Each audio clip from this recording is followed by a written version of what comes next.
It means you give yourself the capacity to stay rooted, even while someone else tries to pull you into turbulence. The moment you recognize that your nervous system can be trained to respond differently, a door opens. A new kind of freedom emerges. Not the freedom of control over others, but the freedom of stability within yourself. When you regulate how your body responds, you stop being a predictable target. People who thrive on emotional chaos look for those who are quick to react, quick to be triggered, quick to defend or fall apart. But when your system becomes unshakable, the game ends. You are no longer responding on the level they need. You are no longer offering the energy they're looking for. And what's most interesting is that you don't even need to announce this shift. You don't need to say, oh, I've changed. They feel it. They sense it in your silence, in your stillness, in the way you no longer flinch or lean in or explain yourself over and over. Your calm becomes louder than their drama. This transformation doesn't have to be slow. It can happen in one moment. One experience of noticing your breath, lowering your shoulders, focusing your gaze, not in fear or anger, but in deliberate presence. In that moment, your body gets a new instruction. It learns that this interaction doesn't need to control you. And what's powerful is that the body remembers. The next time a similar situation arises, that same calm can be recalled more easily. It begins to replace the old reflex of tension with a new reflex of clarity. Many people believe that setting boundaries with toxic individuals is about saying the right words or walking away at the right time. But boundaries are not built through statements. They are built through your internal state. If you walk away full of rage or fear or shame, the boundary hasn't truly been set. It's just been acted out. But when you regulate your internal response, when your body no longer flares up under the weight of manipulation or cruelty, the boundary is no longer something you do. It's something you are. This one shift, this internal recalibration, has the power to change every future interaction. And the beauty of it is that it doesn't require anyone else's cooperation. You don't have to wait for someone to stop being who they are. You don't have to keep trying to win a battle they created. You simply exit the battlefield entirely by changing the system that used to respond. Once your nervous system learns what safety feels like in the face of pressure, that memory becomes your strength. It becomes the foundation upon which you build a new way of living, one where your peace is not up for negotiation and your power is not given away in the form of reactivity. That's the moment toxic people stop being a threat. Not because they've changed, but because you've changed the one thing they were counting on, your response. Absolutely. Below is the expanded version of key point number 3, written in a flowing reflective tone without subheadings or keywords, and approximately 700 words in length. There are moments in life when everything feels like it's moving too fast. Your heart is racing, thoughts are spiraling, and the world around you becomes narrow and loud. This often happens in the presence of someone who knows exactly how to press your buttons. They say one thing, or maybe they say nothing at all, but their energy, their presence, the look in their eyes, or the tone in their voice, it all wraps around you like a net. And before you realize it, you're already reacting. Your breath is shortened, your muscles are tense, your focus is darting around, and a sense of defensiveness or anger begins to rise. But there's something you can do in that moment, something so subtle yet so powerful that it can shift the entire trajectory of the interaction.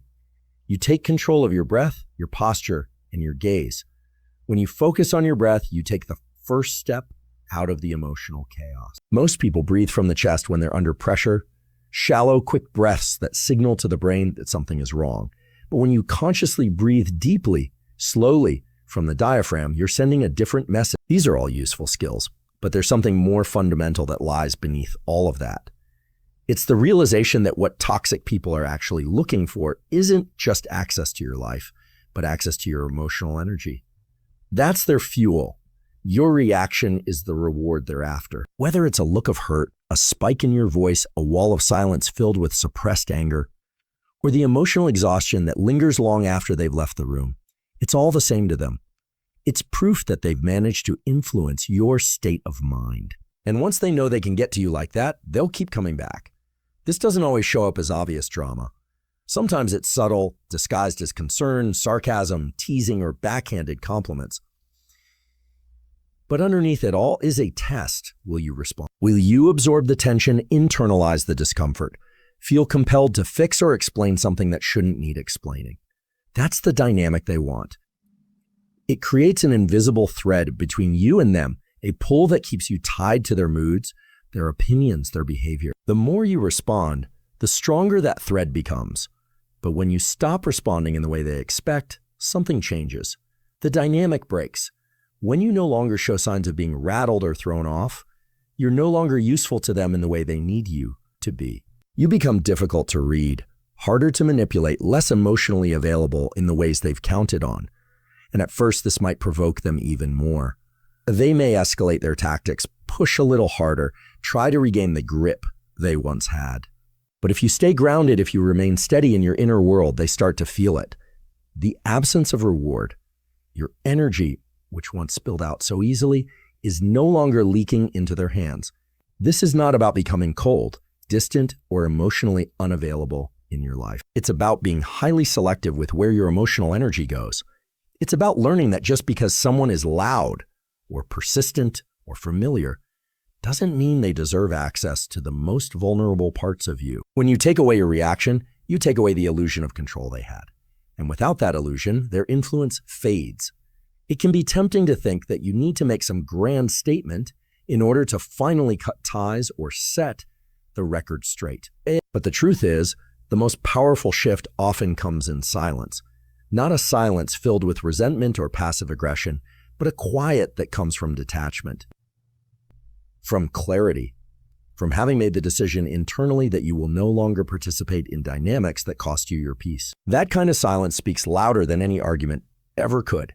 It says, I'm no longer playing this role. I've stepped out of this performance. And when toxic individuals encounter that silence, that lack of emotional feedback, they are faced with themselves. Without your reaction to deflect onto, they are left standing in their own energy, and that can be deeply uncomfortable for them. Some will walk away quickly, searching for another source of reaction. Others may linger, hoping to draw you back in. But if you remain consistent, they'll eventually understand. There is nothing here for them anymore. You become a mirror that doesn't distort. You reflect back their behavior with neutrality, offering no amplification, no emotional chaos to dance with. That kind of presence isn't just unfamiliar to them.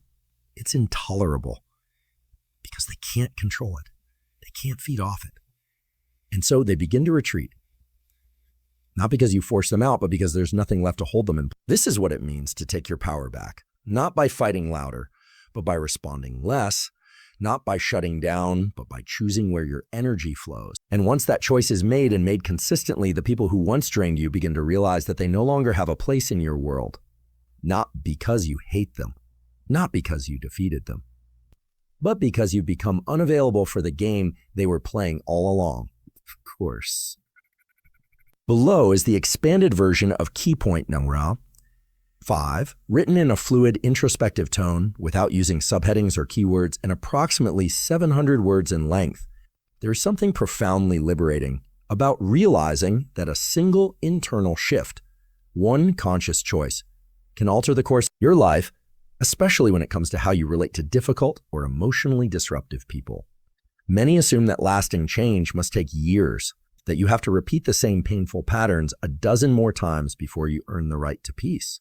But that's not always true. Sometimes one moment of complete clarity, when fully embraced, can leave a permanent mark. It's the kind of moment when you decide, not intellectually but at the deepest emotional and physiological level, that you're no longer going to react, chase, justify, or participate in someone else's cycle of dysfunction. When you experience this kind of shift, it doesn't feel like just a new thought. It feels like a reorganization of your entire inner world. Your brain, your body, your emotions, they all register that something different is happening now. You're no longer operating from old habits or learned fears. You're not just faking strength or rehearsing confidence. You're embodying a new way of being. This embodiment sends a very clear message, not only to the outside world, but to your own nervous system.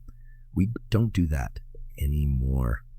That message, repeated once with full conviction, is often more powerful than 100 hesitant attempts to set boundaries while still feeling unsafe inside. The body remembers what safety feels like. And when you intentionally give it that experience, when you stay calm, still, and centered in the face of someone who once made you feel small or unstable, your system imprints it. That imprint becomes a reference point, a new template. The next time you feel that same pressure, your body recalls the previous moment where you didn't collapse, where you didn't lose yourself. And slowly, those new responses begin to replace the old ones. You don't have to consciously force them every time. You simply return to that memory, that feeling, that experience of not being shaken, and your body follows. This isn't about becoming numb or detached. It's not about pretending to be unaffected by the people around you. It's about choosing which energies get to move through your system and which ones don't. It's about developing a kind of emotional muscle memory that allows you to recognize familiar chaos without being pulled into it. And once that muscle memory is there, the effect is almost automatic. You find yourself in conversations that would have once overwhelmed you, and instead of reacting, you feel composed. You hear the same tone, the same manipulation, the same bait, and instead of biting, you pause. You exhale. You let it pass through without absorbing it. What makes this transformation so meaningful is that it doesn't depend on other people getting better or being kinder. It doesn't rely on the world around you becoming easier to deal with. It starts and ends with you. That's what makes it lasting. Because external situations are unpredictable. People may change or they may not. But once you've shifted the way you relate to yourself in those situations, it doesn't really matter anymore. The same words, the same behaviors, they no longer land the same way. They don't penetrate because something in you has been fortified. Right? Not with armor, but with awareness. And from that awareness comes a calm that is difficult to disrupt. Not because you've hardened, but because you've learned how to soften in the right direction toward yourself, toward your own peace, toward your own groundedness. That softness becomes your strength. And toxic people who once fed off your unguarded emotional responses start to feel something different when they're near you. They sense the absence of what they came for. The invitation to play the same emotional games is no longer there. And without that, the dynamic unravels. What used to be a cycle becomes a single moment. What used to be a trigger becomes a cue for presence. You don't need to rehearse what to say or brace for impact. You just return to that state of calm you created the first time you chose not to engage. That moment, if done with full presence, can echo through every future encounter. It becomes a quiet strength that others feel, even if they can't name it. And in that stillness, you're no longer asking anyone to respect you. You're not waiting for them to stop being who they are. You've already made the decision. And your life begins to shape itself around that one silent, powerful choice.